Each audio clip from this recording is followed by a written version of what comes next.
আসসালামু আলাইকুম রহমতুল্লাহি ওয়া বারাকাতুহু। আজকের আলোচনা আসমায়ে আফআল।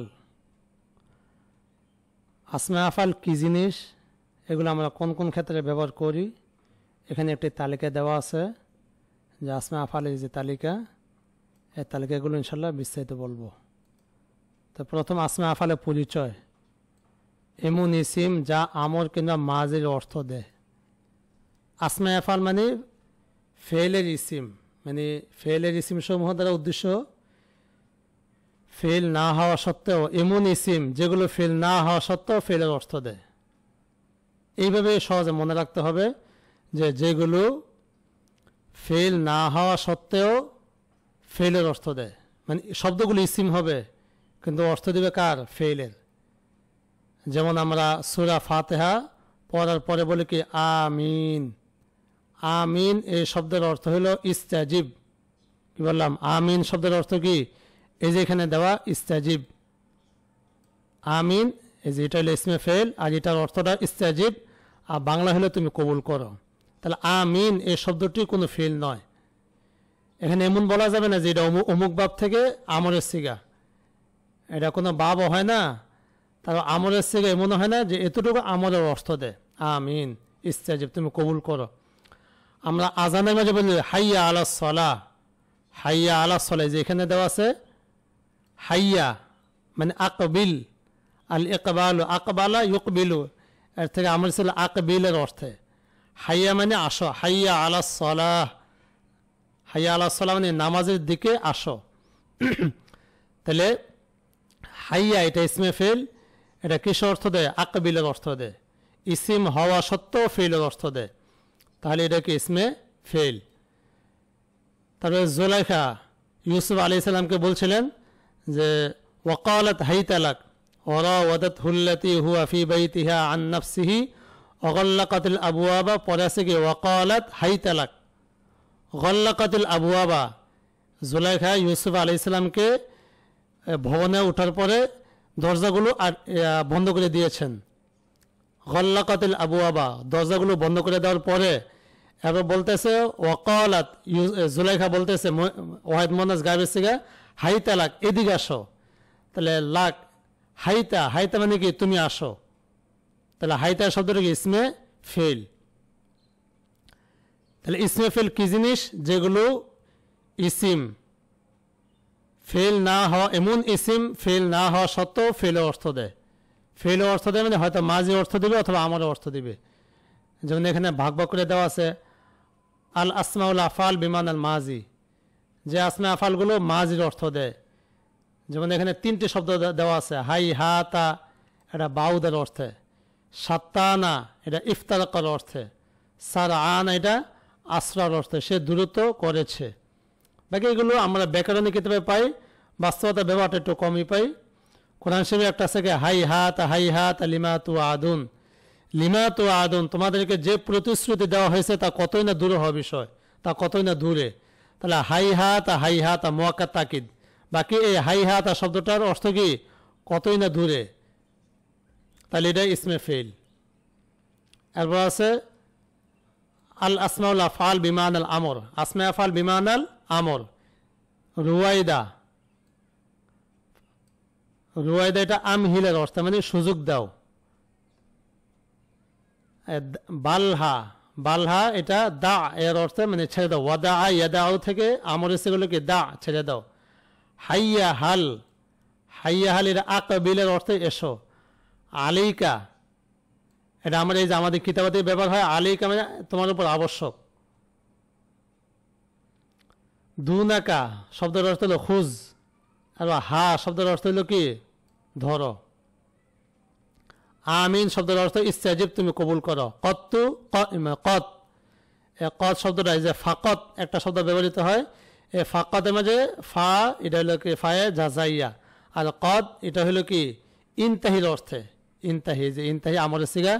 আল ইনতিহা ও ইনতাহা, ইয়ানতাহি থেকে আমরের সিগাটা হলো কি? ইনতাহি, বিরত থাকো। নাজালি এটা ইনজিলের অর্থ অবতরণ করা। হাইতা ইতির অর্থে এসো। হিত্তাতুন সূরা বাকার মাঝে আছে ওয়াকুলু হিত্তাতুন নাগফির লাকুম খতায়াকুম কুলু তোমরা বলো হিত্তাতুন তোমরা কি বলো হিত্তাতুন বলো। হিত্তাতুন বলো মানে কি ইগফির ক্ষমা চাও। হিত্তাতুন শব্দের অর্থ হলো কি ইগফির ক্ষমা চাও।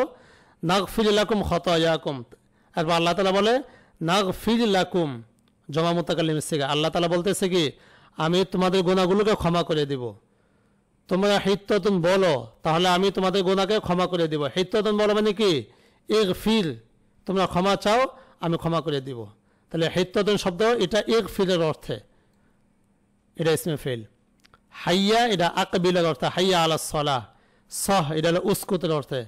তাআলা এই যে আমরা আমাদের প্রবাদ বাক্য মানে কি বলি তালহিনা এদিকে আসো এদিকে আসো। তাল এটা হলো কি ইতের অর্থে। তারা কি এটা উত্রুকের অর্থে ছেড়ে দাও। হালুম্মা এটা ইতের অর্থে এসো। রাই উংজুরের অর্থে এই যে ওকুল উংজুরনা ওয়াসমাউ। রাই এটা ওই রাখালের অর্থে হিসেবে বলা হয়েছে কি ওকু মানে এই ধরনের একটা ইয়াতে আছে যে তোমরা রাই শব্দ বলে না উংজুর এটা বলো। যাকে রাই এটা উংজুরের অর্থে এখানে দেওয়া আমল ফেলের মতো ফাইলকে রফা দেয়। ফেলের মতো ফাইলকে কি দেয় রফা দেয়। গায়রিল মাগদুবি আলাইহিম ওয়ালাদ-দাল্লিন। এরপর আমরা কি বলি আমিন। এখানে আমিন শব্দটি ইসিম হওয়া সত্ত্বেও ইস্তেজিবের অর্থ দিয়েছে। আমিন শব্দটি ইসিম হওয়া সত্ত্বেও কি ইস্তেজিবের অর্থ দিয়েছে কেননা তা আমরের অর্থে ইসমে ফেল হয়েছে।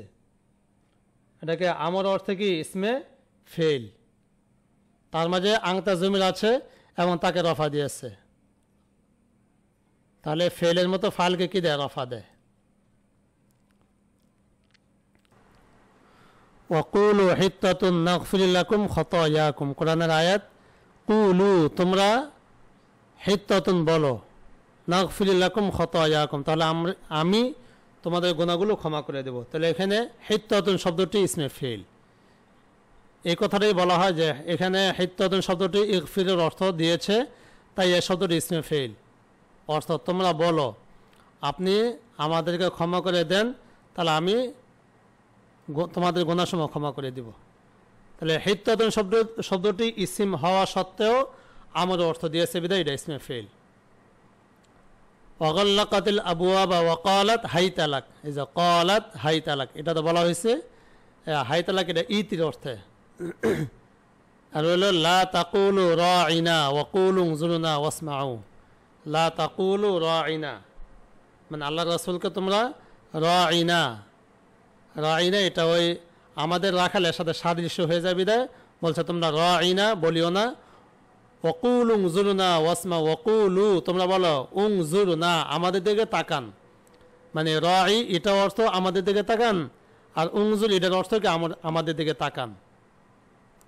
কিন্তু রাই শব্দটি রাই ওই রাখাল রাইন ওইটার সাথে সাদৃশ্য হয়ে যায় বিদায় এটা এই শব্দটা ব্যবহার করতে নিষেধ করা হয়েছে। বাকি এখানে আমাদের উদ্দেশ্য হইল রাই শব্দটি উংজুরের অর্থ এটা বলা হয়েছে। এখানে হাইতা শব্দটি ইতের অর্থ দিয়েছে, রাই শব্দটি উংজুরের অর্থ দিয়েছে, কত শব্দটি ইন্তের অর্থ দিয়েছে। এই ছিল আসমায়ে আফআল। এরপর আরেকটা আছে আসমায়ে আসওয়াতের আলোচনা। আসমায়ে আসওয়াতের ব্যবহারটা তুলনামূলক কম। আসমায়ে আসওয়াত এমন ইসিম যেগুলোর দ্বারা কোনো পশু পাখি কিংবা মানুষের আওয়াজ নকল করা হয় অথবা কোনো পশু পাখিকে আওয়াজ দেওয়া হয়। আওয়াজ নকল করা অথবা আওয়াজ নির্ধারণ করা। যেমন এখানে আছে ওহ ওহ এটা হলো মানুষের কাশির আওয়াজের জন্য এটা কী করা হয়েছে নির্ধারণ করা হয়েছে। ওহ ওহ কাশির আওয়াজ। উফিন উফ মানুষের ব্যথার আওয়াজ। মানুষ যদি কোনো ব্যথা পায় তখন বলে উহ। বাক্ষ মানুষের আনন্দ ধ্বনি। আর নাখ ওঠ বসানোর জন্য এই শব্দটাকে নির্ধারণ করা হয়েছে। গ ক এটা কাকের আওয়াজ।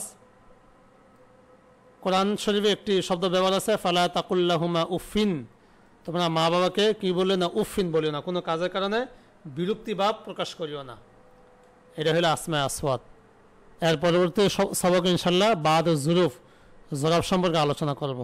তাহলে এই সবকের মাঝে আসমায়ে আফআল এবং আসমায়ে আসওয়াত সম্পর্কে আলোচনা করা হলো। আসসালামু আলাইকুম ওয়া রাহমাতুল্লাহি ওয়া বারাকাতুহু।